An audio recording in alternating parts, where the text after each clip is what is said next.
جی السلام علیکم، امید ہے کہ آپ سب لوگ خیریت سے ہوں گے۔ عمران خان صاحب کی رہائی کے لیے پاکستان تحریک انصاف کیا کرنے جا رہی ہے، اس حوالے سے کچھ ڈیٹیلز ہیں وہ آپ سے شیئر کروں گا۔ کچھ بین الاقوامی خبریں ہیں وہ بھی کوشش ہوگی کہ آج کے اس بلاگ کے اندر آپ سے شیئر کی جائیں، لیکن سب سے پہلے شعیب کدھر ہو؟ صبح سے لوگ شعیب کو ڈھونڈ رہے ہیں سوشل میڈیا کے اوپر، اور بار بار شعیب کا نام آ رہا ہے، مختلف ویڈیوز آ رہی ہیں۔ یہ سامنے آپ دیکھ سکتے ہیں کہ اس ویڈیو کے اندر ایک شخص غالباً کسی بڑے سے برتن کے اندر پانی کے اندر تیر رہا ہے گھر کے اندر، اور لوگ کہہ رہے ہیں کہ مین وائل شعیب، لوگ کہہ رہے ہیں یہ شعیب ہے۔ تو اب یہ شعیب کہاں ہے، شعیب کون ہے؟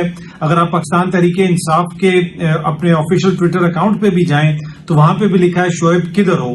اب نیچے اگر تھوڑی سی تفصیلات دیکھیں تو اس میں لکھا ہے کہ لاہور میں طوفانی بارش ٹک ٹاکر وزیر اعلیٰ کی کارکردگی کو بہا کر لے گئی۔ تو اس میں پھر مختلف لوگوں کی نیچے ٹویٹس ہیں، اس میں لکھا ہوا ہے کہ جی بالآخر شعیب مل گیا۔ اس میں کچھ لوگ کہہ رہے ہیں کہ جناب سنا ہے کہ لاہور میں بارش نے برے حالات کر دیے ہیں، شعیب کا نمبر بھی بند جا رہا ہے، لوگ شعیب کو ڈھونڈ رہے ہیں۔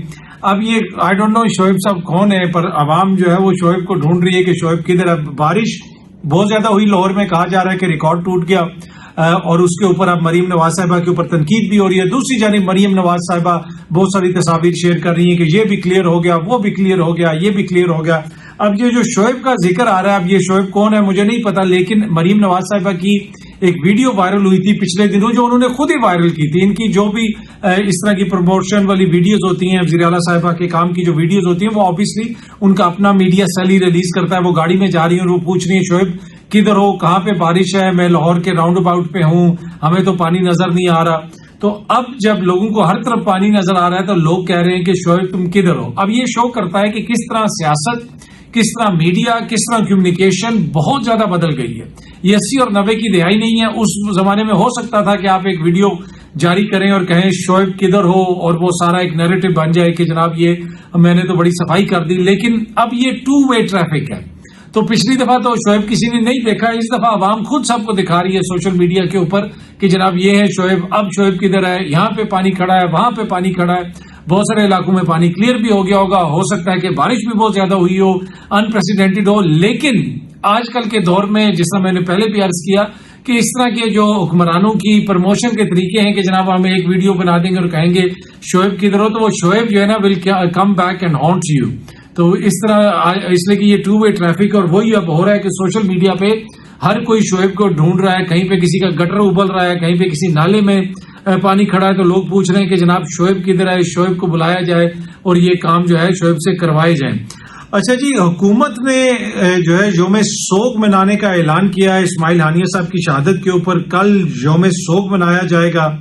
اب یہ وہی حکومت ہے جس کے فورن آفس نے پہلے ایک پریس ریلیز جاری کی، یہ آپ دیکھ سکتے ہیں، صحافی انس ملک جو فورن آفس کو رپورٹ کرتے ہیں، اس کے علاوہ دیگر بھی جو اس بیٹ کے صحافی ہیں انہوں نے بھی یہ انفارمیشن شیئر کی۔ اس میں وہ بتا رہے ہیں کہ پاکستان جو فورن آفس ہے وہ بیک ٹریک اس نے کر لیا، آرام سے پیچھے ہٹ گیا، quietly changes its statement on the condemnation of Ismail Haniyeh's killing. جو اسماعیل ہانیہ کی جو شہادت کی، ان کے اوپر حملے کی جو مذمت کی گئی ہے، اس میں کوائٹلی پاکستان کی حکومت نے کچھ چینجز کر دیے۔ پہلے انہوں نے ورڈ اسرائیل استعمال کیا تھا کہ اسرائیل کا جو ایڈونچرزم ہے خطے کے اندر وہ درست نہیں ہے، اب اسرائیل کا لفظ انہوں نے نکال دیا اور خالی ایڈونچرزم جو ہے وہ کر دیا، اور دونوں پریس ریلیزز انہوں نے جاری کی ہیں۔ پہلے جو پریس ریلیز جاری کی گئی حکومت کی جانب سے اس میں اسرائیل کا نام تھا، دوسری جو جاری کی گئی اس میں اسرائیل کا نام نہیں تھا۔ پر اینی وے اب حکومت یہ کہہ رہی ہے کہ جی ہم یوم سوگ منائیں گے کل اسماعیل ہانیہ صاحب کی شہادت کے اوپر۔ یہ تو حکومت نے جو کرنا ہے وہ کریں گے، لیکن پرائیویٹ سطح کے اوپر بھی کل جو غالباً مال روڈ پہ مسجد شہداء ہے وہاں پہ اسماعیل ہانیہ صاحب کی غائبانہ نماز جنازہ وہ بھی ادا کی جائے گی، اور تکمیل پاکستان جو موومنٹ ہے انہوں نے اس چیز کا اعلان کیا ہے کہ جناب وہاں پہ ہم غائبانہ نماز جنازہ ادا کریں گے اسماعیل ہانیہ صاحب کی لاہور میں۔ اچھا جی، عمران خان صاحب کو ملنے کے لیے جو برطانوی صحافی آئے ہوئے تھے ان کو ڈیپورٹ یعنی ملک بدر کر دیا گیا گزشتہ روز حکومت کی جانب سے، لیکن اب ان کا ایک خط سامنے آیا ہے جس کو ARY نیوز رپورٹ کر رہا ہے کہ انہوں نے وزیر داخلہ کو خط لکھا تھا اور کہا تھا کہ ان کے پاس عدالتی احکامات موجود ہیں، لیکن اس کے باوجود عمران خان سے ملنے نہیں دیا جا رہا۔ یہ برطانوی صحافی کا خط سامنے آیا ہے، لیکن خط سامنے آنے سے پہلے یعنی جن کو خط بھیجا تھا کیا پتہ ان کو تو مل گیا ہو، اور اس کے ساتھ ان کی اس ملک سے ملک بدری بھی ہوگی، ان کو ملک سے نکال دیا گیا۔ اچھا جی، عالیہ حمزہ ملک صاحبہ کی ضمانت ہوئی ہے. 15 ماہ کے بعد عالیہ حمزہ ملک کی ضمانت ہوئی ہے، لیکن ان کے جو فیملی ذرائع ہیں، پاکستان تحریک انصاف کا جو آفیشیل ٹویٹر ہینڈل ہے، وہ لوگ یہ بتا رہے ہیں کہ تحریک انصاف کی خواتین کے خلاف فسطائیت جاری. عالیہ حمزہ ملک کی 15 ماہ بعد آج رہائی ممکن ہوئی، لیکن جیل کے باہر پولیس کی بھاری نفری دوبارہ ان کو گرفتار کرنے کے لیے موجود ہے. ملک پر قابض مافیا کو عورتوں کا اتنا خوف ہے کہ ان کو خاموش کرنے کے لیے ظلم کی تمام حدیں پار کر دی ہیں. یہ لکھا ہوا ہے جی تحریک انصاف نے اپنے آفیشیل ٹویٹر اکاؤنٹ سے. عالیہ حمزہ ملک صاحبہ کی ضمانت ہو گئی ہے، لیکن وہ ان کے ذرائع یہ بتا رہے ہیں، جماعت کے ذرائع یہ بتا رہے ہیں کہ ان کو دوبارہ گرفتار کرنے کے لیے پولیس وہاں پہ موجود ہے. آئی ڈونٹ نو جب تک یہ آپ ویڈیو دیکھیں گے کہ دوبارہ ان کی گرفتاری ہو چکی ہوگی یا پولیس ان کو گرفتار نہیں کرے گی. یہ سچویشن تب تک شاید کلیئر ہو چکی ہو. اچھا جی، پاکستان تحریک انصاف عمران خان صاحب کی رہائی کے لیے اب بڑا پبلک پاور شو کرے گی. 5 اگست کو سوابی میں بڑا جلسہ ہوگا اور اس کا بھی عمران خان صاحب نے کہا ہے کہ جناب بڑا پاور شو کیا جائے، دنیا کو میسج دیا جائے. انہوں نے علی امین کو بھی کہا کہ جناب آپ نے وہاں پہ بڑا جلسہ کرنا ہے. ویسے تو تحریک انصاف کو خود یہ سٹیپ لینا چاہیے تھا. وہ I don't know for some reason وہ انتظار کرتے رہے کہ عمران خان علی امین کو ڈانٹیں اور کہیں کہ ایسا کرو تو اس کے بعد ہی وہ کریں گے. پہلے کیوں نہ انہوں نے یہ سوچا. تو اینی وے اب یہ 5 اگست کو بہت بڑا ایک جلسہ ہونے جا رہا ہے پاکستان تحریک انصاف کا. سوابی میں بہت بڑا پاور شو ہوگا. ویسے عمران خان صاحب نے ان کو یہ کہا تھا کہ پنجاب کے بارڈر کے ساتھ بالکل کیا جائے، جہاں پہ پنجاب کا بارڈر ہے ادھر یہ ہوگا. آپ دیکھتے ہیں کہ ایگزیکٹ لوکیشن اس کی کہاں پہ ہوگی اور کتنے لوگ اس میں آئیں گے اور کتنا یہ کامیاب جلسہ ہوگا. اور پنجاب سے بھی لوگ اس میں شرکت کریں گے. کہا گیا کہ تمام لیڈرشپ کو بلایا جائے، تمام لیڈرشپ کو وہاں پہ موجود ہونے کا بھی کہا گیا ہے اور ورکرز کو بھی کہا گیا ہے، عوام کو بھی کہا گیا ہے کہ آپ دیگر صوبوں سے بھی آئیں اور اس جلسے میں شرکت کریں. اور عمران خان صاحب کی خواہش ہے کہ ایک بہت بڑا جلسہ اور عالمی سطح کے اوپر اس کا پیغام جائے. اور تحریک انصاف بھی یہ سمجھتی ہے کہ جو حکومت کے اوپر پریشر ہے اس کو بلڈ کرنے کے لیے، اس کو بڑھانے کے لیے ضروری ہے کہ ایک بڑا عوامی شو کیا جائے. اور عمران خان صاحب کی رہائی کے لیے اب اسٹریٹجی یہ ہے کہ جناب عوامی پریشر ڈالا جائے، عالمی سطح کا پریشر ڈالا جائے.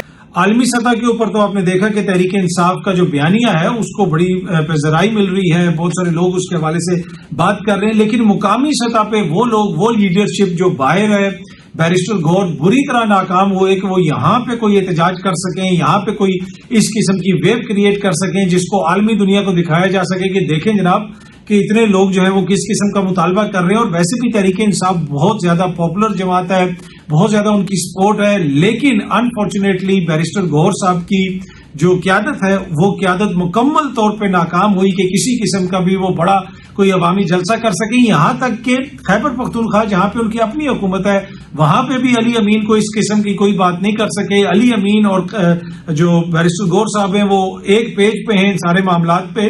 اور اب تو خان صاحب نے خود ان کو بلا کے کہا کہ یار یہ کرو. اب اگر جیل میں بیٹھے ہوئے خان صاحب نے ساری ہدایت دینی ہے اور انہوں نے ان کو بتانا ہے کہ باہر آپ نے احتجاج کیسے کرنا ہے، تو اس سے آپ اندازہ لگا سکتے ہیں کہ ان کی یہ جو اسٹریٹجی ہے وہ کتنی ناکام ہے. خان صاحب نے تو جماعت اسلامی کے دھرنے کی تعریف کی، ان کے موقف کی تعریف کی اور کہا کہ اپنے لوگوں کو بھی میں کہوں گا کہ وہ وہاں پہ جائیں. اس لیے انہوں نے تعریف کی کہ ان کو نظر آ رہا ہوگا کہ اتنے عرصے سے یہ روز آ کے مجھے سٹوریاں سناتے ہیں بیرسٹر گور صاحب، لیکن یہ کچھ کر نہیں سکے. جی این او سی نہیں ملا، یہ نہیں ملا، وہ نہیں ہوا، لیکن جماعت اسلامی نے کر دیا. تو پھر خان صاحب نے انہوں نے کہا کہ یار تم کچھ نہیں کر سکتے تو کم از کم خیبر پختونخوا کے اندر ہی کچھ کر کے دکھا دو. اچھا، ایک اور خبر یہ ہے کہ جی لاہور ہائی کورٹ کی جو چیف جسٹس ہیں عالیہ نیلم صاحبہ، ان کی تقرری سپریم کورٹ میں چیلنج کر دی گئی ہے. الجہاد ٹرسٹ کیس کا اس میں حوالہ دیا گیا ہے. سینیورٹی کا پرنسپل ہے، آپ کو پتا ہے یہ بڑا ایک سیٹل پرنسپل ہے.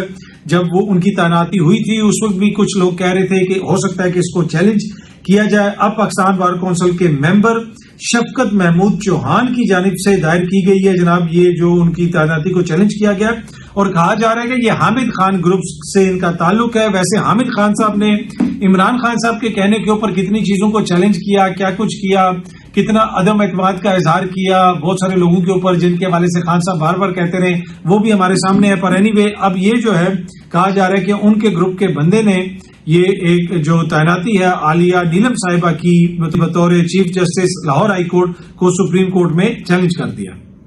اچھا جی، عالمی خبر جو آپ سے کچھ شیئر کرنی ہے اس میں ایک تو یہ ہے کہ رشیا اور امریکہ کے درمیان قیدیوں کا تبادلہ ہوا ہے. کچھ امریکن شہریوں کو چھوڑا گیا ہے جو رشیا میں پکڑے گئے تھے، اور کچھ جو رشیا کے لوگ ہیں کہا جا رہا ہے کہ ان کو بھی چھوڑا گیا ہے. جو تفصیلات سامنے آئی ہیں، امریکن جس کو ایک کو چھوڑا گیا اس کا نام ایک کا پول ویلن ہے، اس کے علاوہ ایک جو رشین نژاد ایک جرنلسٹ ہیں ان کو بھی چھوڑا گیا، اور اس کے علاوہ ایک اور بھی کوئی شخصیت ہے غالباً وہ بھی جرنلسٹ ہیں، ان کو بھی چھوڑا گیا. یہ جو پول ویلن ہیں یہ کوئی 54 سال ان کی عمر ہے، ان کو 16 برس قید کی سزا سنائی گئی تھی 2020 میں رشیا کے اندر، اور یہ سابق امریکی فوجی ہیں اور 4 ممالک کی نیشنلٹیز ہیں ان کے پاس. یہ امریکی شہری بھی ہیں، یہ کینیڈا کے شہری بھی ہیں، یہ آئرلینڈ کے شہری بھی ہیں، اور یہ یو کے شہری بھی ہیں. تو ان کو بھی چھوڑا گیا ہے. اس کے علاوہ ایک اور جو خاتون ہے ان کو بھی چھوڑا گیا ہے. ایک اور صحافی ہے، اس کے اوپر بھی رشیا نے الزام لگایا تھا کہ جناب وہ امریکہ کی خفیہ ایجنسی کے لیے کام کر رہا ہے. ان تینوں شخصیات کو چھوڑا گیا ہے رشیا کی جانب سے. امریکہ نے کس کس کو چھوڑا ہے اس کی تفصیلات ابھی کلیئر نہیں ہیں، لیکن کہا جا رہا ہے کہ کافی سارے لوگ ہیں جن کو امریکہ نے بھی چھوڑا ہے، اور یہ ایک ڈیل بریک ہوئی اور اس ڈیل کے تحت یہ رہائی ممکن ہو سکی ہے ان لوگوں کی. اچھا جی، یہ سامنے آپ تصویر دیکھ سکتے ہیں، یہ خاتون باکسر کی ہے. اس خاتون باکسر نے اٹلی کی ایک خاتون باکسر کو ہرایا، بلکہ مقابلہ ہی بند ہو گیا کیونکہ جب انہوں نے 1-2 مکے مارے اس خاتون نے کہا جی میری بس ہو گئی ہے، میں نے مزید فائٹ نہیں کرنی. اولمپکس مقابلوں کے دوران یہ واقعہ پیش آیا. ان کا تعلق غالباً الجیریا سے ہے، اور ان کے حوالے سے کہا جا رہا ہے جو آؤٹ ریج ہے سوشل میڈیا کے اوپر اس وقت وہ یہ ہے کہ یہ بایولوجیکلی آدمی ہیں.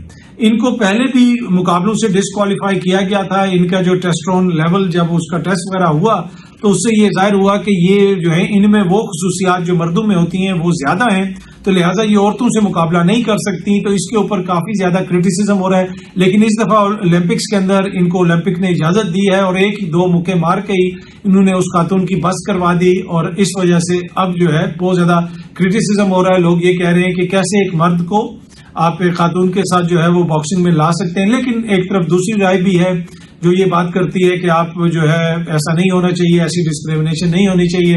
اگر وہ یہ کہہ رہی ہیں کہ وہ خاتون ہیں یا انہوں نے اپنا جو ہے وہ جینڈر تبدیل کروا لیا ہے، کوئی آپریشن وغیرہ کروا لیا ہے، یا کوئی جو بھی مسئلہ ہے ان کو یہ حق ہونا چاہیے. پر یہ وہ چیز ہے جو سوشل میڈیا کے اوپر بہت زیادہ ٹرینڈ کر رہی ہے اس وقت مغرب میں، اور اس کے اوپر کافی زیادہ بحث ہو رہی ہے. بہت جلدی آپ سب دوستوں سے دوبارہ ملاقات ہوگی. Thank you very much.